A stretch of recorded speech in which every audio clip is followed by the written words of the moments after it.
जो नियोजित शिक्षक परीक्षा दिया और इसमें सफल हो गए वो क्या करें? आखिर वो नए स्टूडेंट्स की जगह पे आ रहे हैं, जबकि उनको राज्यकर्मी का दर्जा मिल गया और नियोजित शिक्षक भी परेशान है कि हम क्या करें। अब तो इस बहाली में वो शामिल होते हैं तो उनको इस बहाली में नया मान लिया जाएगा। जो 10 साल से 12 साल से जॉब कर रहे हैं उनका सारा चीज पहले का खत्म हो जाएगा। तो वो क्या करे? तो सरकार को तो पहले स्पष्ट करना चाहिए ना। तो 1,22,000 ही कह रहे हैं तो 1,22,000 पे नियुक्ति कीजिए और सेकेंड लिस्ट निकालिए मेरिट का, यानी कि जिसको वेटिंग लिस्ट कह लीजिए, आप निकालिए। बीएड वाले का जब आपका एक रिजल्ट नहीं है तो बीएड वाले का कुछ का रिजल्ट इसमें कैसे है, और बीएड वाले का अगर रिजल्ट आपने दिया तो किस परिस्थिति में दिया, और रिजल्ट प्रकाशित हुआ है तो उसमें कुछ आपत्तियां हैं अभ्यर्थियों की तरफ से, जो मुझे भी बताया गया अभ्यर्थियों के द्वारा। उसमें सबसे पहली बात यह है कि जब विज्ञापन आया था और उस समय विज्ञापन में भी लिखा हुआ है और अतुल प्रसाद सर भी ये बोले थे प्रेस कॉन्फ्रेंस में कि रिजल्ट जो है एक स्टूडेंट का एक ही जगह दिया जाएगा। लेकिन यहाँ पे अब बात हो रही है कि सबका रिजल्ट दे दिया जा रहा है, 11th-12th का भी दे दिया गया है, प्राइमरी का दे दिया गया, 9th-10th का ना बाकी है। और इसमें ऐसा हो रहा है कि एक स्टूडेंट का, एक अभ्यर्थी का 2-2 जगह या 3-3 जगह भी रिजल्ट हो सकता है, और हुआ भी है ऐसा। तो ऐसी परिस्थिति में क्या हुआ, वो अभ्यर्थी तो कहीं एक ही जगह ज्वाइन करेगा, सभी जगह तो एक साथ ज्वाइन नहीं कर सकता एक अभ्यर्थी, तो उतना सीट खाली रह जाएगा, यानी कि सेम कंडीशन हो गया एनटीपीसी की तरह। तो ऐसा नहीं होना चाहिए। और पहले की भी जो वैकेंसी आती थी शिक्षक बहाली बिहार में नियोजन इकाई से, तो उसमें भी यही होता था, एक बार सारा वैकेंसी निकाल दिए और उल्टा काम करते थे वो लोग। पहले प्राइमरी का करवा दिए, फिर आपको माध्यमिक का, उच्च माध्यमिक का। उसमें क्या हुआ, जो प्राइमरी में सिलेक्ट हो गए, अगर वो बाद में 11th-12th में उनका हो गया तो प्राइमरी को छोड़ देंगे तो सीट खाली हो जाता था। और बाद में पता चला कि निकाले वैकेंसी 94,000 सीट पर और सीट कितना भरा तो 50,000, 40,000, आधा से ज्यादा सीट खाली रह जाता था। तो इस बार भी जो प्रक्रिया अपनाई जा रही है उसके अनुसार फिर सीट खाली रह जाएगा। और सरकार ने तो दिखा दिया कि 1,22,000 हम नियुक्ति दे रहे हैं, शिक्षक की बहाली निकाले 1,22,000 को हम शिक्षक बना रहे हैं, लेकिन हकीकत ये नहीं है। 1,22,000 को क्या आप ज्वाइन करवा रहे हैं, उनको योगदान करवा रहे हैं शिक्षक के रूप में? नहीं करवा रहे हैं। तो फिर क्यों बोल रहे हैं कि 1,22,000 शिक्षक हम बना रहे हैं? आपकी प्रक्रिया गलत है। बाकी जो प्रक्रिया सही थी उसकी हम तारीफ बहुत बार की है, अभी भी कर रहे हैं। लेकिन ये जो रिजल्ट दिया गया है इसमें चाहिए था कि एक स्टूडेंट का एक ही जगह रिजल्ट होना चाहिए। और अध्यक्ष महोदय ने जो कहा कि किसी स्टूडेंट का मान लीजिए डॉक्यूमेंट्स में कमी होगा तो बाद में वो काउंसलिंग में बाहर हो जाएगा तो दूसरा उसके पास ऑप्शन रहेगा, इसलिए हम उसका 2 जगह 3 जगह भी अगर हो रहा है तो रिजल्ट दे रहे हैं। तो ये चीज पहले करना चाहिए था। आपको 11th-12th का पहले रिजल्ट दे देते, उसका काउंसलिंग करवा लेते, उसमें जो बाहर हो जाते, अगर नहीं होते तो उनका रिजल्ट आप माध्यमिक में या प्राइमरी में नहीं देते। ये चीज तो किया जा सकता था, लेकिन ऐसा नहीं किया गया।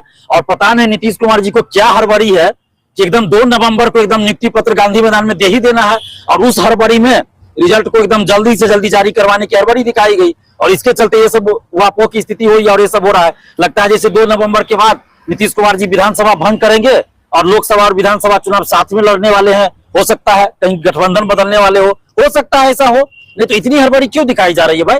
आप इतना 1,70,000 सीटों पे बहाली निकाले, हम धन्यवाद देते हैं सरकार को, लेकिन इतनी हड़बड़ी क्यों अंतिम समय में आप दिखा रहे हैं?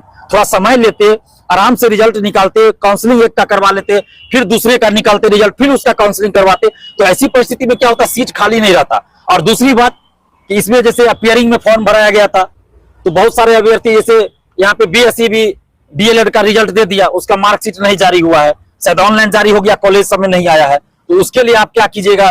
जो जिला शिक्षा पदाधिकारी है वो लोग बोल रहे हैं अपने अपने जिला में कि हम कुछ नहीं जानते हैं, आपके पास वाटर मार्क जो रहेगा डॉक्यूमेंट्स, वही डॉक्यूमेंट्स हम वैलिड करेंगे। तो वो तो अपलोड अभी हुआ नहीं है, तो कहां से आएगा वो डीएलएड वालों के लिए? और उसके बाद आपने रिजल्ट दे दिया, इससे बहुत सारे अभ्यर्थी ऐसे हैं जो 1 नंबर 2 नंबर से सीटेड पास फेल कर गए हैं, 1-2 नंबर से सीटेड फेल कर गए हैं, यहाँ वो पास कर गए हैं। तो आपने जब अपियरिंग में फॉर्म भरने का मौका दिया था तो इस शर्त पे दिया गया था अपियरिंग में फॉर्म भरने का मौका, और हम भी उसके गवाह हैं कि रिजल्ट आने से पहले, बीपीएससी टीआरई का रिजल्ट आने से पहले इसका रिजल्ट आ जाना चाहिए और वो डॉक्यूमेंट्स उस समय मांगा जाएगा, उसके बाद रिजल्ट आएगा। और इसी शर्त पे हम लोगों ने भी अपियरिंग में फॉर्म भरने की मांग किया था, लेकिन अभी आपने जो अपियरिंग में फॉर्म भरा उससे डॉक्यूमेंट्स मांगे नहीं, रिजल्ट दे दिए। अब जो स्टूडेंट सीटेड फेल है या बीएड अपियरिंग या डीएलएड अपियरिंग में भरा, जिसका रिजल्ट नहीं आया काउंसलिंग में, तो वो बाहर हो जाएगा, तो फिर उतना सीट तो खाली रह जाएगा। तो यहाँ पे सीटों को खाली रखने का एक साजिश चला है, सरकार के द्वारा चली गई है, और बीपीएससी के कंधे पे बंदूक रख के चलाई गई है। तो हमारी ये सबसे पहली मांग है कि आप 1,70,000 पे वैकेंसी निकाले। ठीक है, ये पहले से पता था कि 1,70,000 नहीं भरेगा, क्योंकि बहुत सारे सब्जेक्ट्स में खासकर 11-12 में, चूंकि STET हुआ नहीं था 2011 के बाद कुछ सब्जेक्ट्स का, तो उसके चलते जितनी वैकेंसी है उतना अभ्यर्थी ही नहीं थे। तो उसको अगर छोड़ दिया जाए तो 1,20,000 25,000 तो था ना कि आपका भरना है सीट। अभी आप 1,22,000 का रिजल्ट दिए हैं, लेकिन 1,22,000 को आप ज्वाइन नहीं करा सकते हैं। तो ये क्यों नहीं हो रहा है? देखिए, जब नियमावली आया था और जब ये वैकेंसी आई थी, उस समय नियोजित शिक्षक के बारे में कोई फैसला नहीं लिया गया था। ये कहा गया था जो इससे पास करेंगे वो इस बहाली में शामिल होंगे और उनको सारी सुविधा मिलेगी इसके अनुसार। लेकिन अब जब सरकार उनको राज्यकर्मी का दर्जा देने की बात कर दी है, घोषणा कर दिया गया है, ऑफिशियल लेटर जारी हो गया, तो सरकार को नियोजित शिक्षक के बारे में स्पष्ट करना चाहिए कि जो नियोजित शिक्षक परीक्षा दिया और इसमें सफल हो गए वो क्या करें।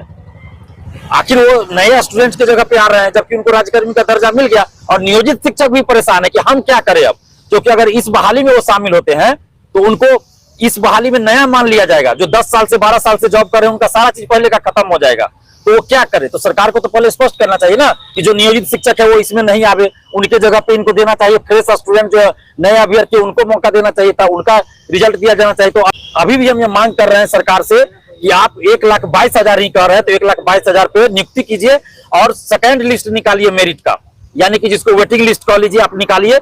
जब आप वैकेंसी आने के बाद बार बार संशोधन किए हैं, बहुत सारा चीज में परिवर्तन किए जो कि नहीं भी करना चाहिए था, वो किए, तो क्यों नहीं आप सेकेंड लिस्ट निकालिएगा मेरिट का। ये तो स्पष्ट रूप से कहा गया है ना कि बीएड वाले का रिजल्ट नहीं दिया गया, लेकिन मेरे पास भी फोन आया कि बहुत सारे बीएड वाले का भी रिजल्ट है और कुछ बीएड वाले डर भी रहे हैं कि अगर हम काउंसलिंग में जाएंगे तो ऐसा ना कि हमको कह दे कि सेटिंग से आ गया है।